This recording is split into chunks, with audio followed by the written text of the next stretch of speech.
বের হয়। কি বের হয়? জিন জাতি নাই পৃথিবীতে? আল্লাহ পাক সূরা জিন নামে একটা গোটা সূরা নাজিল করেছেন, করেন নাই? হাফেজ আছে না এখানে মানুষ? কুলু হিয়া ইলাইয়া আন্নাহু ইসতামা নাফারু মিনাল জিন্নি ওয়া ক্বালু ইন্না সামি'না কুরআনান আজাবা। জিনদের একটা দল কোরআন শুনে বলেছিল যে আমরা অদ্ভুত আজব একটা কোরআন শুনেছি। তারপর তারা গিয়ে তাদের কওমের কাছে ইসলামের দাওয়াত দেয়, ওই কওম ইসলাম কবুল করে।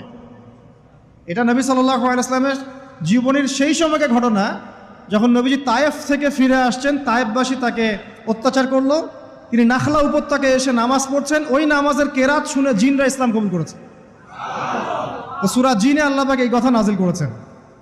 তো আল্লাহ পাক যে বলছেন জিন জাতি আছে, আল্লাহ কি মিথ্যা কথা বলছেন?